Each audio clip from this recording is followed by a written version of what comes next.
to Mainland Television Regional News. I'm Graham O'Brien, and coming up in today's stories, profits before people as job losses loom, a Lee Dam alternative, male driver misses road, stingray stabbing survivor airlifted, plus much more. Sealord has confirmed the streamlining of their Nelson Wetfish factory on Tuesday this week, following consultation with the impacted employees and the Service and Food Workers Union. Sealord has said that one of its 3 Nelson factories will move forward with the proposed changes, resulting in the loss of 70 factory jobs. The number of impacted people will depend on how many staff are able to be retrained and moved into other available roles. 30 contract workers will no longer be needed at the Wetfish factory, and their employer, APS, has confirmed these people will be moved into other work. By redeploying employees and not filling existing vacancies, Sealord has reduced the number of office-based people impacted to 11. While Sealord has delivered a profit for the 2014 year, ongoing challenges of rising costs globally, flat whitefish pricing and a high exchange rate mean the focus on lower value commodity products could not continue. By running a smaller wetfish operation focused on higher value products, the company is focusing on the future and ensuring investment in Nelson continues and staffing levels are sustainable. Workers beginning to finalise the redundancies, and the last day of work for most factory staff is expected to be the 30th of January 2015. Okay, so Doug, we've finalised the job losses for this year. Can you tell us what the actual numbers are? There's some conflicting reports. Kia ora, Graham. Yes, we've finalised what we're going to be doing with our wetfish factory. Essentially, there'll be 70 waged workers who will be impacted. There'll be 11 salaried staff across our site and support services, and 30 casual temporary roles. So all up 111 roles that are impacted in the change in our wetfish factory. Yeah, that's huge for Nelson, isn't it? It's a shame. And what will actually happen to the factory afterwards? Is it being closed completely, or what's going on?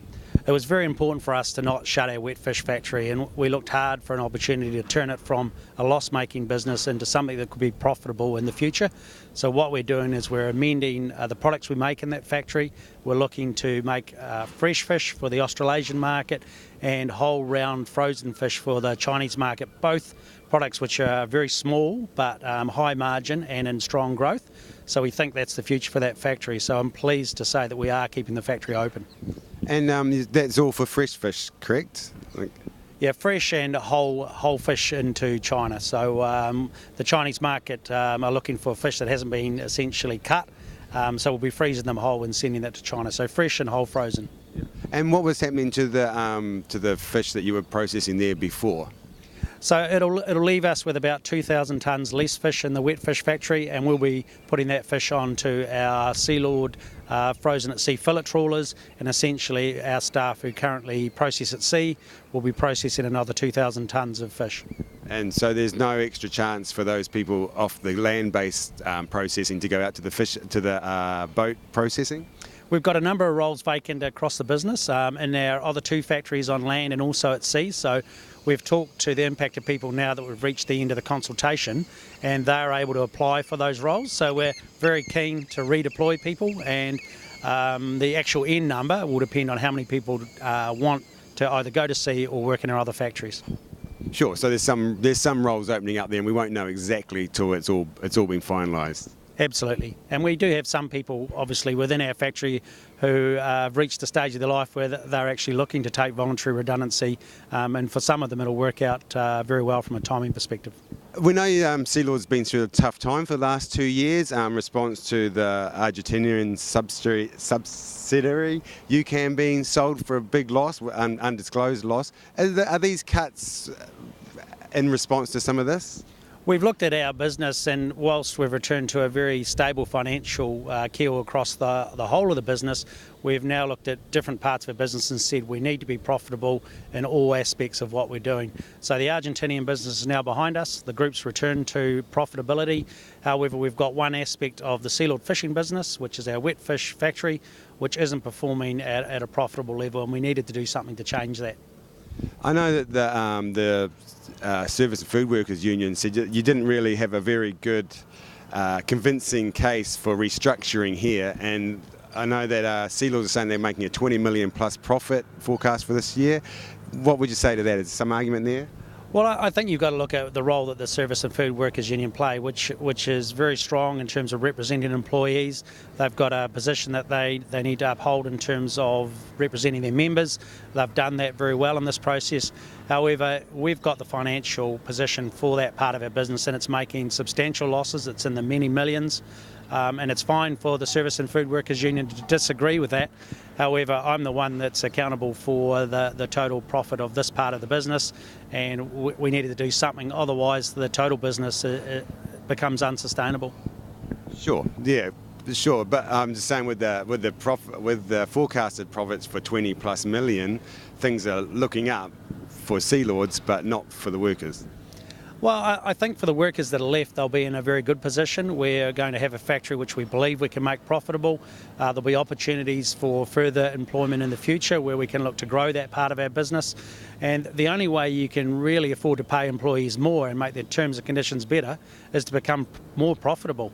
If we can't do that and we're on a ever decreasing slide, then inevitably it's the workers who get impacted. So, I'm hopeful that over time, employees will actually end up in a better position. Yeah, sure. And a good case argument is that, the more mechanised we get and the more streamlined we get, the less workers we actually need, but the more profits we make. So what would you say to that? Oh, look, I think automation, I think efficiency, productivity gains, all of those things are important. And indeed, in the changes we're making in our wet fish factory, actually some of our lower paid roles will go, and there will be, for the people that are left, some people who actually go up in wages in terms of the roles that they'll be doing. So we're looking for multi-skilled people that can do more than one role, and we're prepared to pay people more in order to become higher skilled. So, those people that remain in the wet fish factory are liable to do better over time. Excellent. Thanks very much for your time. No problem. Thank you. Cheers. Thanks very much. That's well done. A man in his 60s is lucky to be alive after his car veered off the road at Mariri on State Highway 6 just after 5 p.m. on Tuesday evening. The car left the road between the stop sign and the barrier ropes, landing some 30 metres onto the mudflats. The vehicle remained upright and St John's treated the man at the scene. He was badly shaken and the vehicle was only showing minor damage. Police were on the scene and were quickly trying to recover the late model vehicle before the tide came in. The Nelson Marlborough rescue helicopter was called out on Tuesday afternoon to airlift a man in his 50s to hospital after he had been stung in the chest by a stingray while diving for crayfish at Marfell's Beach near Seddon. The man was diving in 4 metres of water at the time when he was suddenly struck in the lower chest area by a stingray barb. He was immediately pulled from the water by friends who then contacted emergency services. The helicopter paramedic treated the injured man at the beach scene for his injuries and then flown in a stable condition to Wellington Hospital. And while on the topic of the Nelson Marlborough rescue helicopter, Thursday this week is the fashion show fundraiser Pocket Runway, presented by Jays & Co, beginning at 6 p.m. in Pocket Park at 55 Bridge Street, Nelson. Tickets are $20 and all proceeds go to the Rescue Helicopter Trust. Police need your assistance to locate a white vehicle, possibly a Subaru, that was involved in a crash on Whites Road, Hope, at about 7:15 a.m. this Wednesday morning. The driver of this car crashed into 2 parked cars and then left the scene before speaking to the car's owners or police. If you have any information that would help police, please call Brett on 03 546 3840. The Tasman District Council has been processing submissions on the proposed Lee Valley Waimea Community Dam proposal. The Council has received hundreds of written objections over the dam proposal, mainly with concerns over the expense to ratepayers who do not recognise a need for it. The future water for our growing region is a major concern, but is the dam the answer? Gary Watson looks at an alternative to the dam.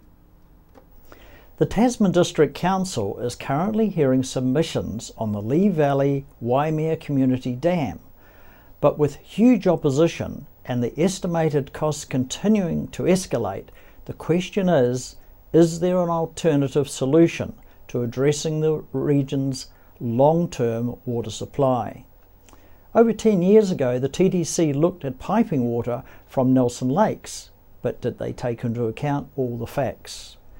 Lake Rotorua is approximately 22 kilometres long by 2 kilometres wide and 145 metres deep maximum, and it is a potentially huge natural water reservoir for the Nelson and Tasman region for the foreseeable future.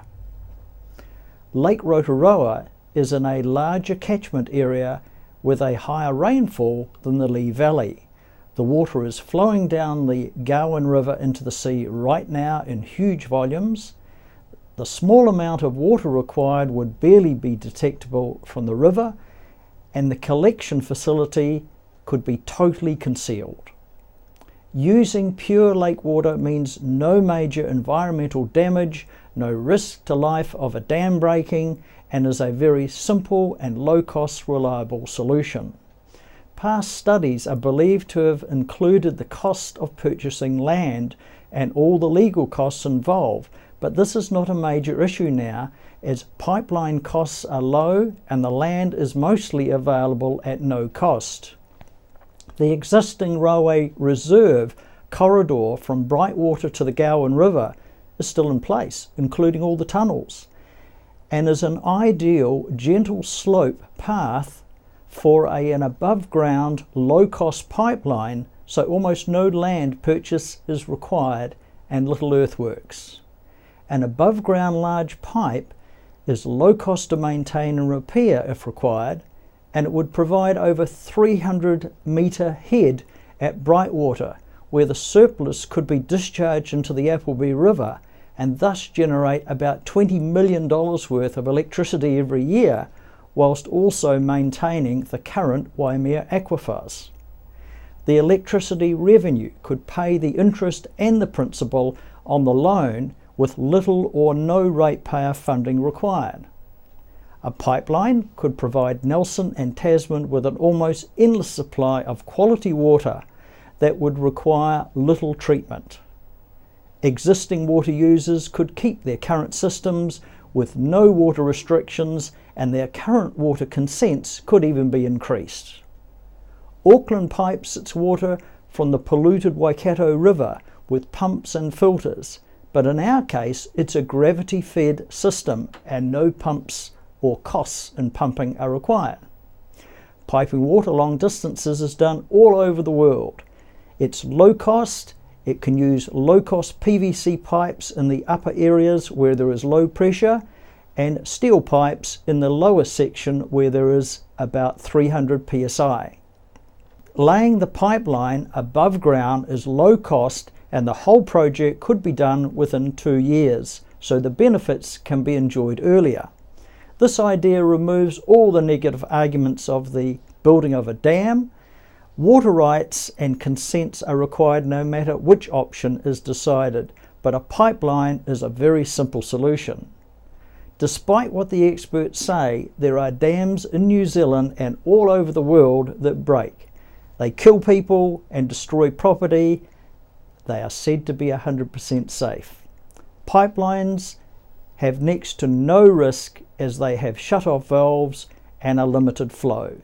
The Lee Valley Waimea Community Dam would flood a huge area, adversely affect a lot of people, and could only generate a very small amount of electricity compared to what the pipeline to the lake would generate.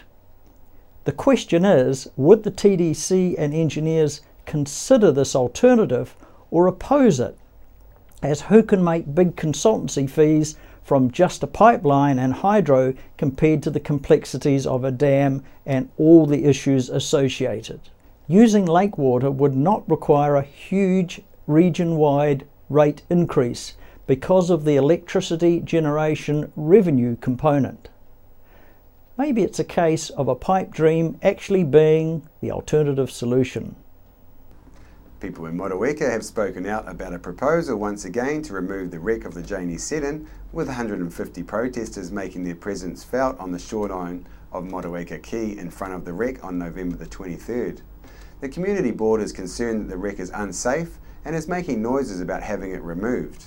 Although the Tasman District Council don't wish to have anything to do with the removal or cost of it. They have put up signs this winter urging people to stay away from it. We went to Richmond to ask people their thoughts on having the iconic shipwreck removed. What are your thoughts on the wreckage of the Janie Seddon being removed due to safety reasons?